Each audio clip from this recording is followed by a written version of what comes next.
see the shock in them. So the following day, this commission is coming. It's either all of them will be at work, they will be in their posts, and they will be doing something extraordinary.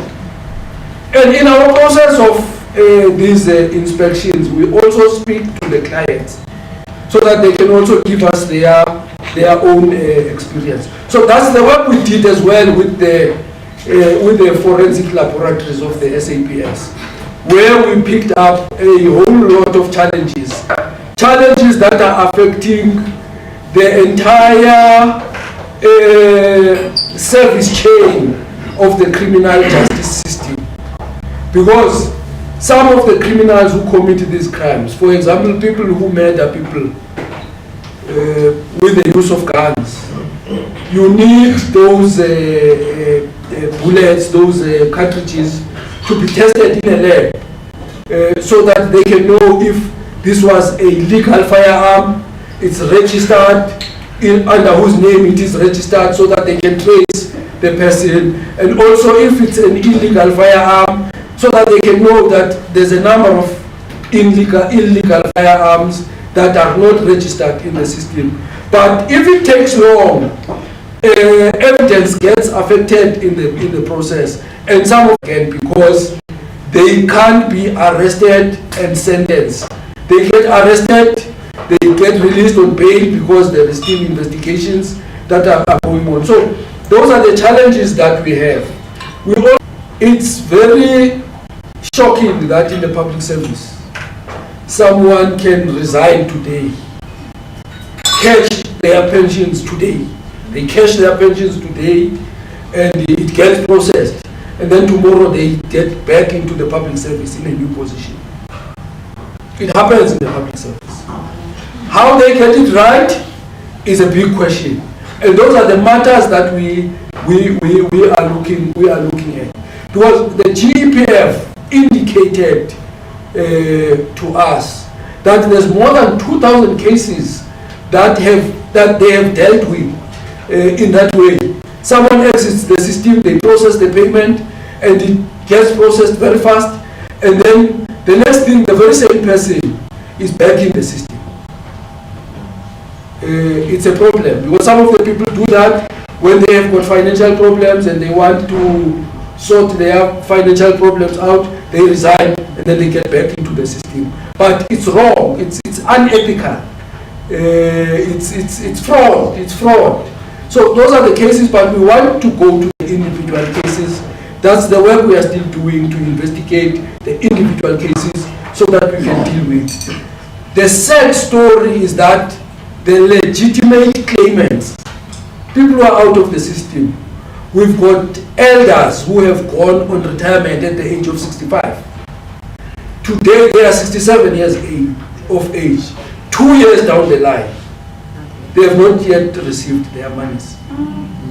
Some of them had to lose their properties. Some of them had to sell their cars off. Some of them had to take their children out of universities because they did not have money to continue paying for their studies. That is the reality that we have, and it's the public service that we have. So that's our current public service that we want to transform into an ideal public service for the future. So we have then done our service delivery inspections, and we also communicate with the members of the public in the commission. We interact with the public, we take services to the people through the forums that are called where there is inaccessibility, where we know for a fact that public servants don't want to go there.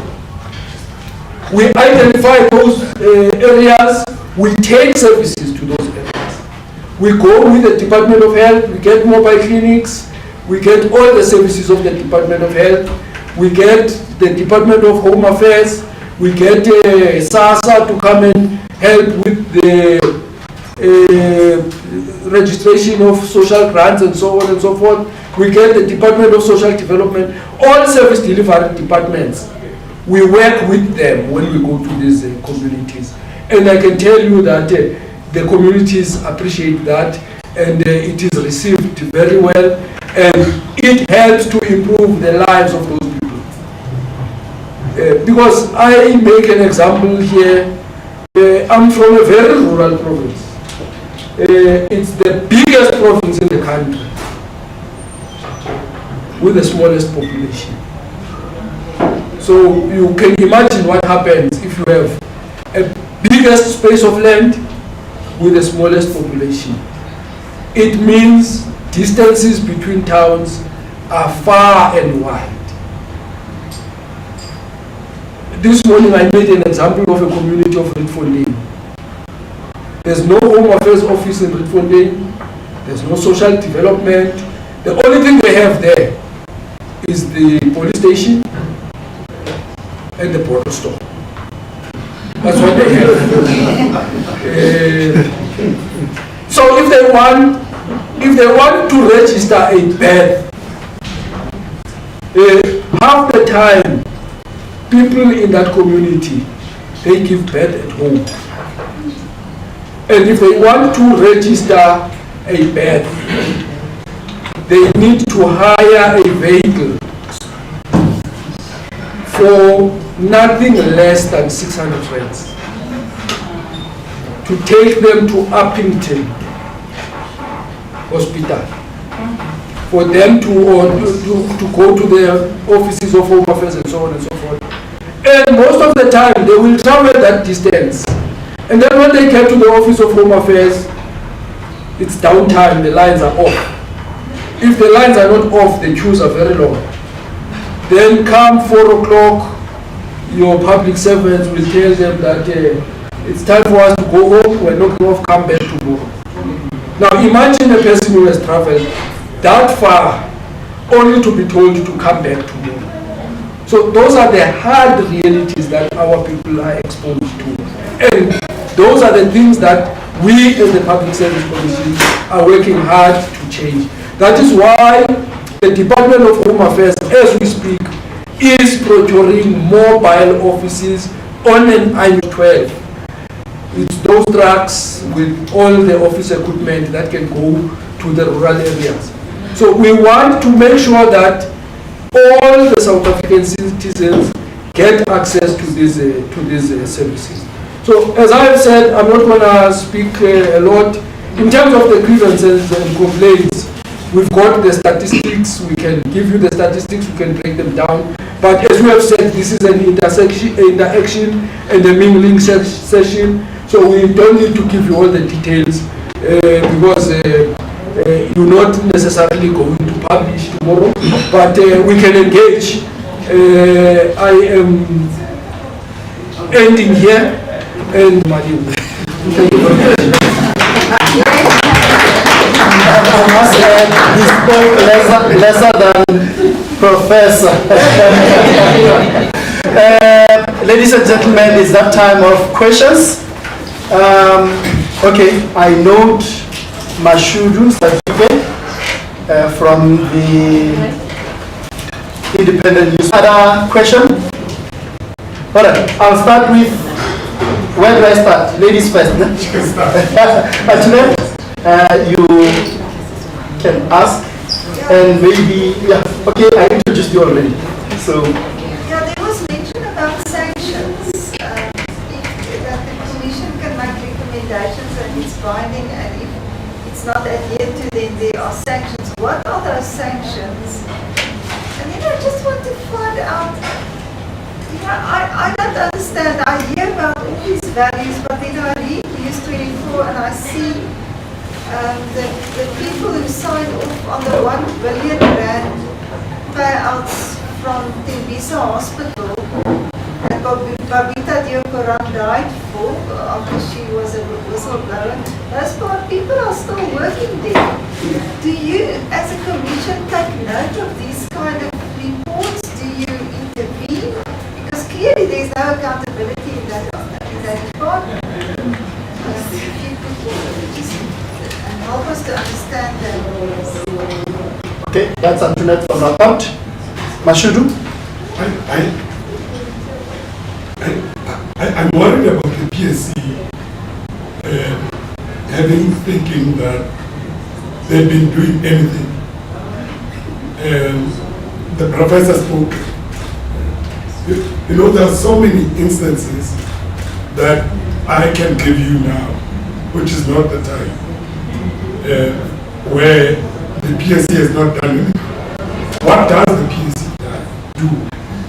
Because you see, public workers, as we speak, and unions, they are fighting. We don't know necessarily what the PSC does. I can give you instances. I don't know why we keep on going on and on about it when there is nothing. What does it do? And I'm asking you, Professor. Any other question before I hand back the mic to the two principals? I'm not sure if Advocate Dube will also be able to answer any of the questions that were raised. Any other question from the floor? Okay. Thank you very much, Antoinette, for that question. I'm going to tackle the question relating to sanctions. The Section 1 and directions. There's usually the debate about the binding nature of the PSC's recommendations. Then perhaps it's not that binding. But we hold a different view. The Public Service Commission is a constitutional body. The Constitution is the supreme law of the country. So, our sense is that you can't just easily ignore the recommendation of the Public Service Commission because it carries a lot of weight for the mere fact that it is established as a constitutional entity. But of course, if we do issue directions, because the direction, as you know, directive is quite, binding. So this is what then happens when the Commission has issued recommendations and they are not implemented.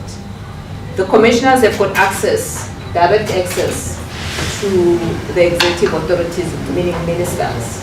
So once we issue the report, it then gets sent to the relevant minister to ensure that the head of departments do implement. But if they don't get implemented, we then have access to report this to the National Assembly, because of course, as you know, the Commission accounts to Parliament. So from that perspective, while there may not necessarily be legal sanction if you compare to, for example, your public protector, that if you don't comply or don't implement, you may be subjected to an imprisonment or a fine, but we certainly do have, our view is that we do have the teeth in a sense that we can take the departments to report them to the National Assembly. Internally, we built in a mechanism of ensuring that we follow up on a regular basis on all the recommendations that the Public Service Commission has made over the years. And I think that it's important to highlight from that perspective.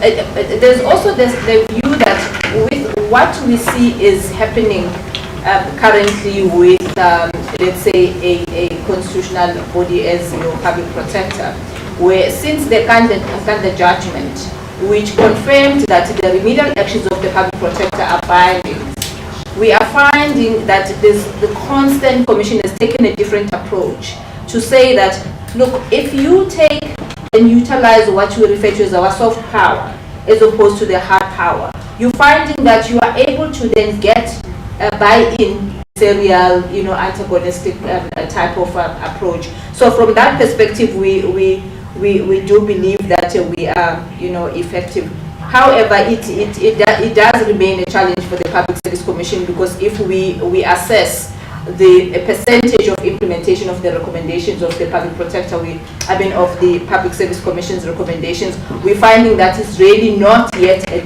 the level where it should be. So there's a lot of work that then needs to be done in that perspective. Hence, the Commission is doing a lot of, outreach, including the engagement with the media, because we find that through you are then able to highlight what is it that we do, why is it that you can't just ignore a recommendation that are issued by a constitutional entity. I think I will pause there, Prof. I will allow the commissioners to answer the other ones relating to what does the PSC do, and particularly when it comes to the wage negotiations. Thank you. Also communities, and the people on the ground, villagers. Okay, thank you. What it means for them.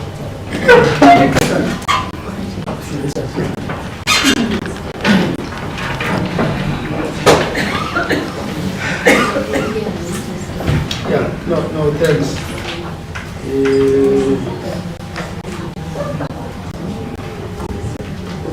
We are moving with seniority.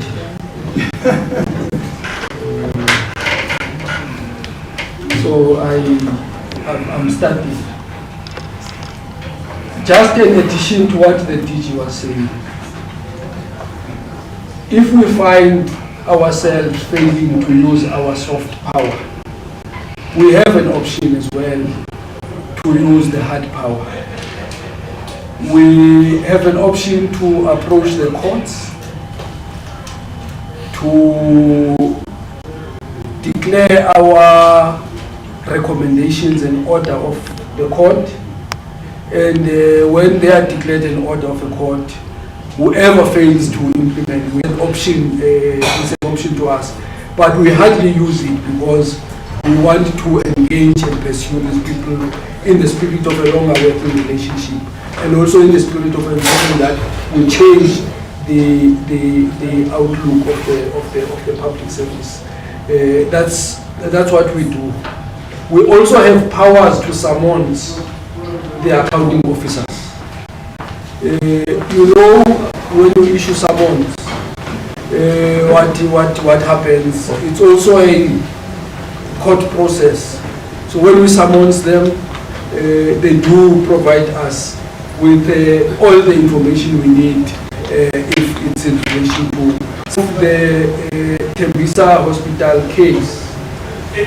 It's one of the many cases where people die in vain,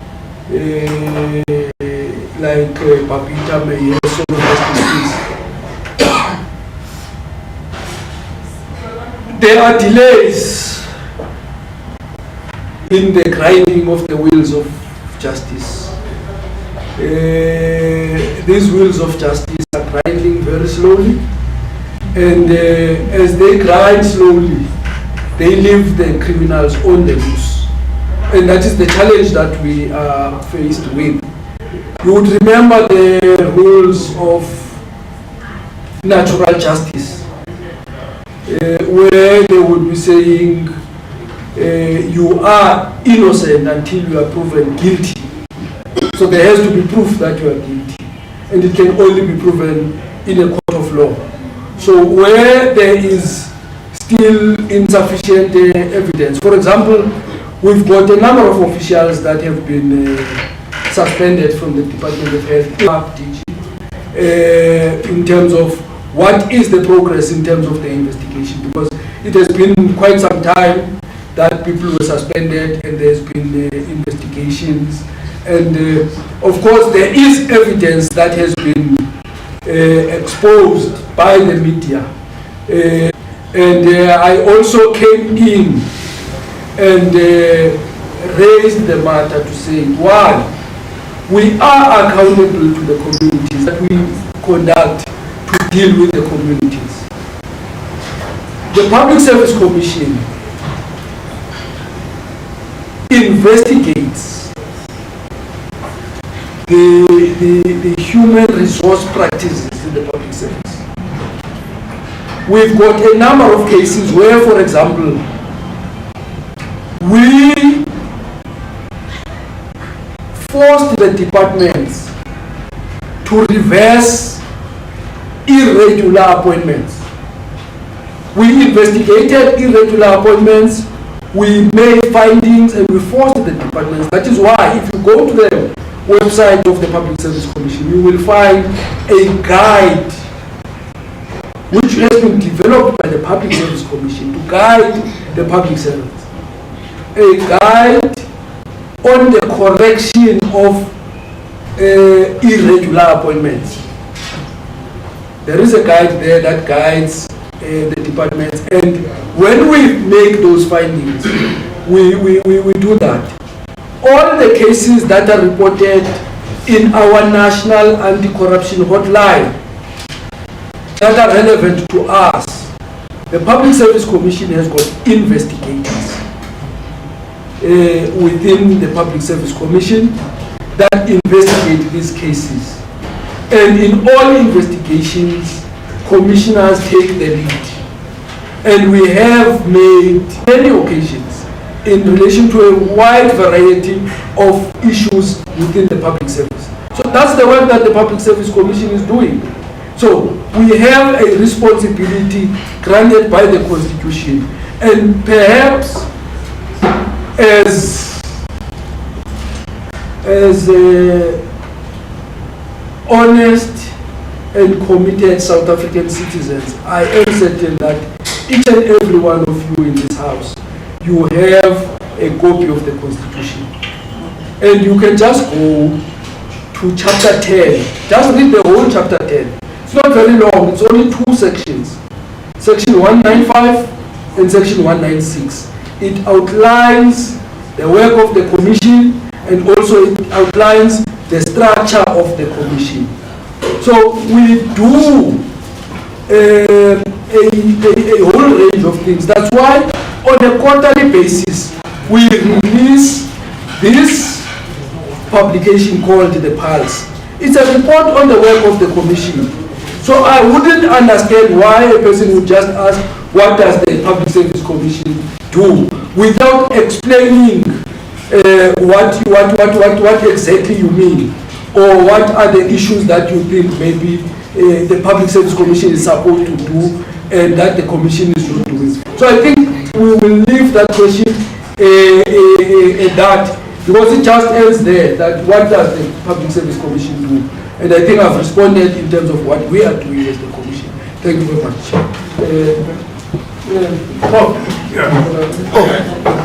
Yeah, I can qualify the question. I can qualify. Yeah, please. So as a journalist, I tried to reach because of the story. They were unreachable. The Public Service Commission was unreachable. And it was a story about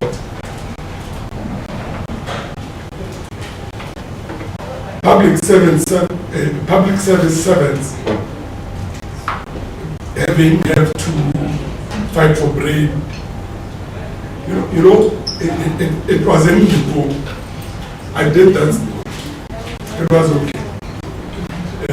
I did that, but I tried to reach the Public Service Commission for a comment. Nothing. It was not available for 2 weeks, and I can prove. So, hence why I'm asking, what now? You want, say you are going to write a story about villagers in Sukukuru. How do they get access to PSC? How do they know that there is?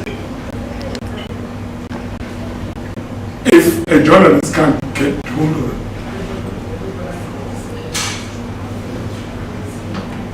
No, that's a valid question.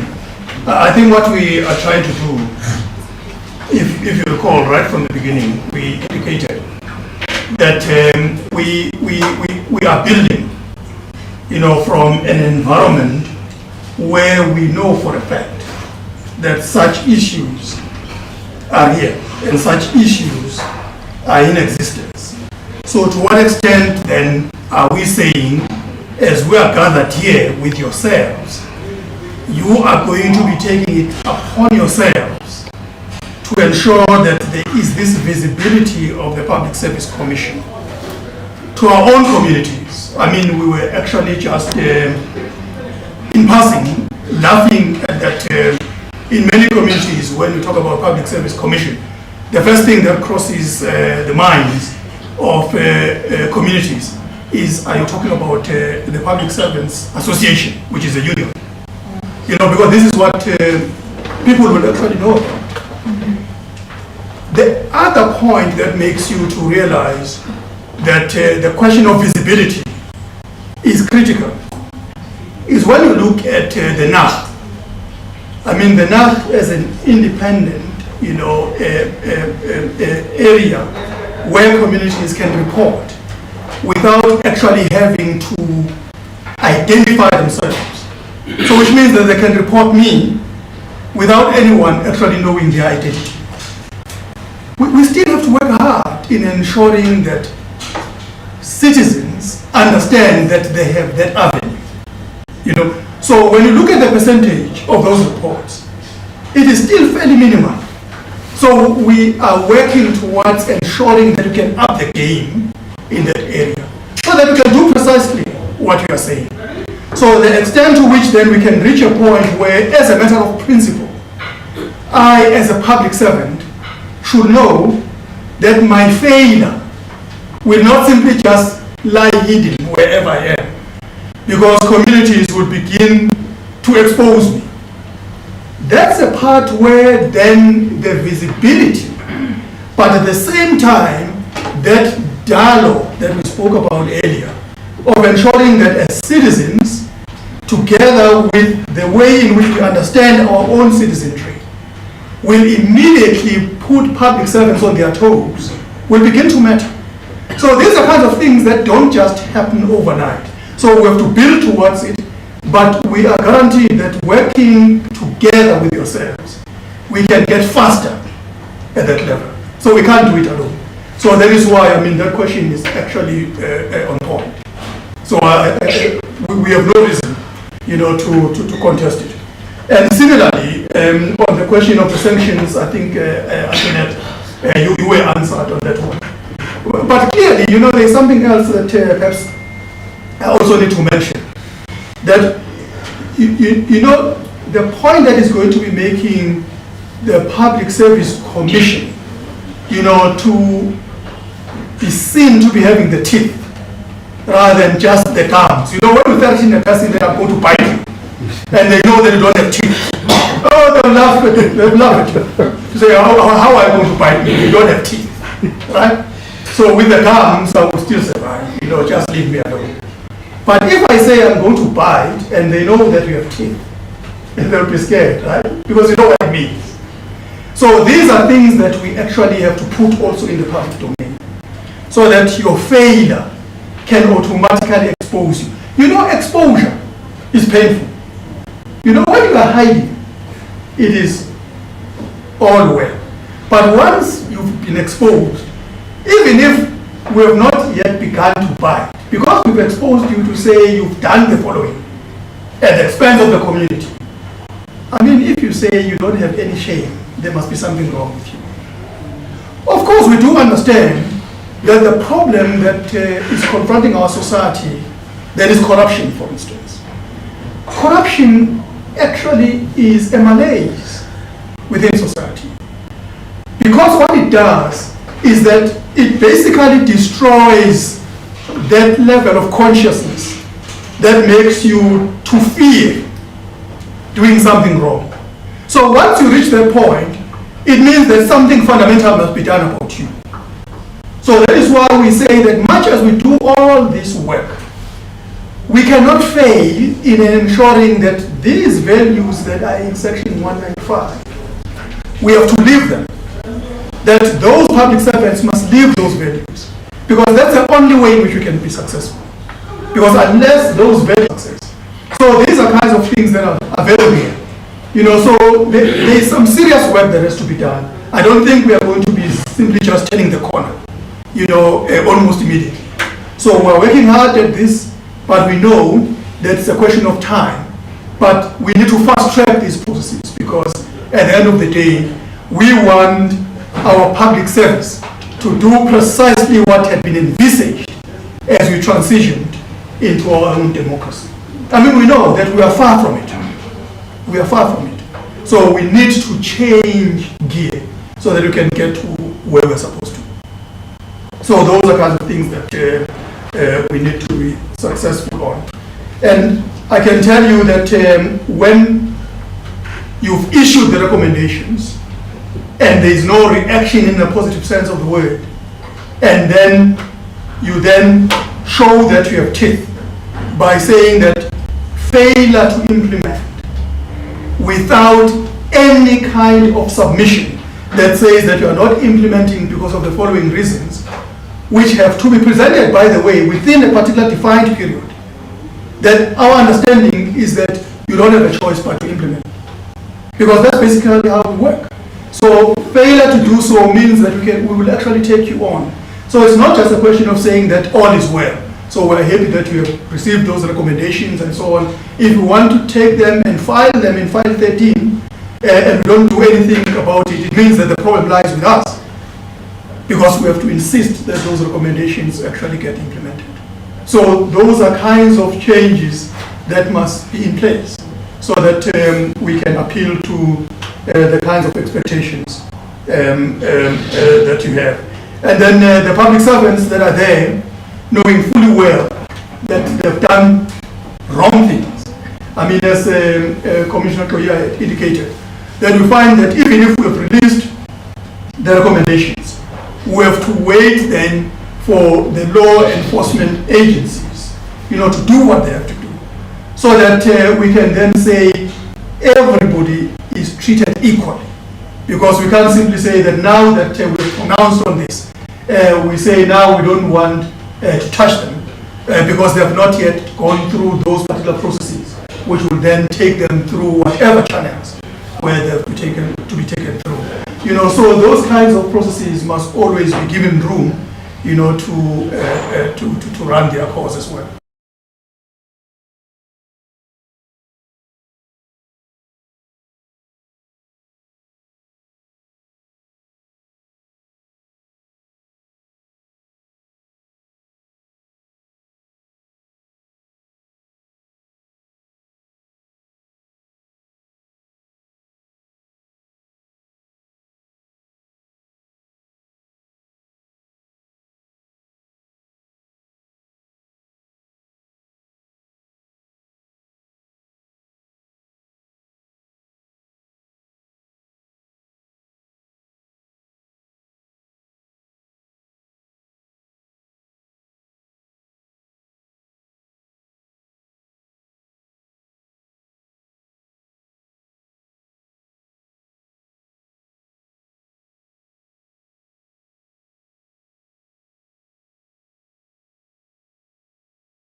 Relevant person on the spot, and if Humphrey fails to do that, then you must report Humphrey accordingly to the Public Service Commission.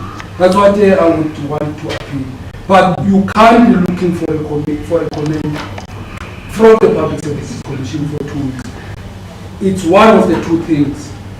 It's either it's an area that is not within our jurisdiction and we can't comment on it, because there are areas that are outside the scope of our mandate. For example, bargaining issues, decisions that are taken in a collective bargaining forum, and people are not happy about those decisions. They can't come to the Public Service Commission. There's nothing we can do because it's a decision of a forum, the bargaining forum, and it has been decided there in the forum. So things like that, I'm just making an example. Things like that are outside our own mandate. But we will respond, because even no comment is a comment. Yes.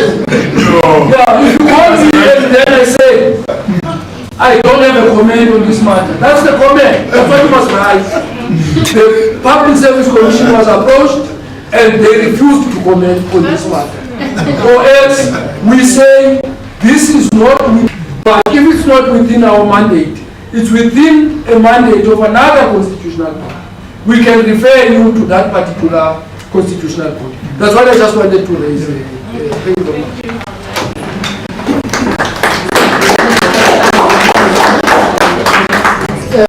Can we agree that the two commissioners and the Office of the Public Service Commission Director General have said a mouthful, and in the interest of time, we close this formal engagement here, but they are still here and will continue. If you've got pressing questions that we need to ask them, Yes, we let's engage during the networking, because from here we continue with the networking. So let's engage, get those numbers that we did not, that you think we should continue talking about on this discussion. Otherwise, let's engage them during networking. So I think now let's have our dinner while we continue to network. But I think what is very important, for those who were not able to attend the AGM and maybe did not see the notice that went out about the outcome of the AGM, and I'll ask those members, ESCO members that are here tonight, to rise so that we are able to see them. So we have successfully had our AGM, and safely so, part of the successful AGM, we were able to elect new executive committee members. So there is no vacuum. It's just that now we are in the transition process. We do not have the office bearers until next week Tuesday, when they will be elected. I'm talking about the chairperson, the deputy chairperson, secretariat, treasurer, general manager, and so forth. So for now, I'll announce the ESCO members that were elected last week. It's Carla Beck, who works for Huat FM. He is a presenter, and she is a presenter and a news reader. We've got Peter Huata from Marula Media. He's a journalist. Veran van de Putte from independent newspapers or independent media. We've got Antoinette Slabat from Rapport /News 24. We have myself from Pina News. I'm Franz Lobachat, just for those who does not know me. And then we've got William Maloi from the Government Communications and Information Systems, GCIS. We've got Musiri Mukhele, Independent PR. We've got Graham Hosken from Sunday Times. We've got Regal Takudi from Selpax. We have Lali van Zidem. She is a communications specialist. And we've got Kennedy Mudzuli, Independent Media. He is also the editor of the Pretoria News. And we've got Belinda Peto from Sunday Times. We've got Ntate Albi Mudise from Gautrain Management. I just need to get it right, but it's Gautrain Management Agency or something like that. We've got Ntate Mashudi Sadike. He's here. Can you rise so that they see you?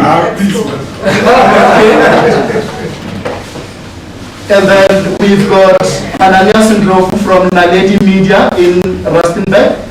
And I know Belinda is here. Can you rise so that they see you? Antoinette is also here. Can you There is Antune. She's our former chairperson. And then we've got our former general manager, Ausinusidi Mukhele. Can you please rise so that they see you?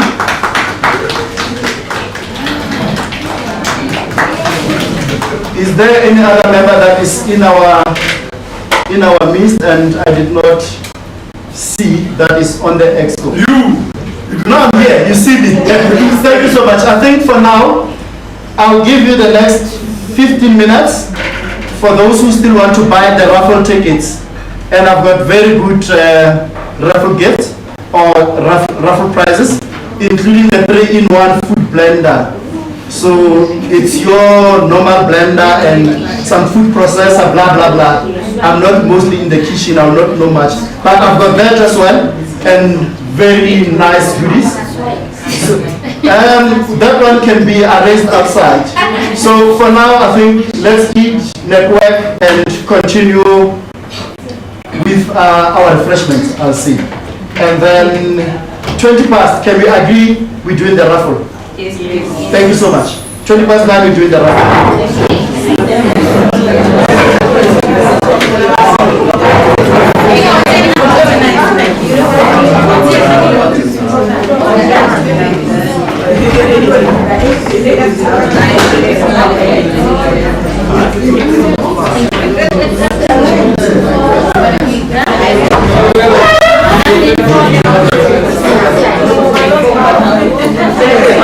To take a photo of the professor. I'm ending the stream. We are online. That's fine. They see you already.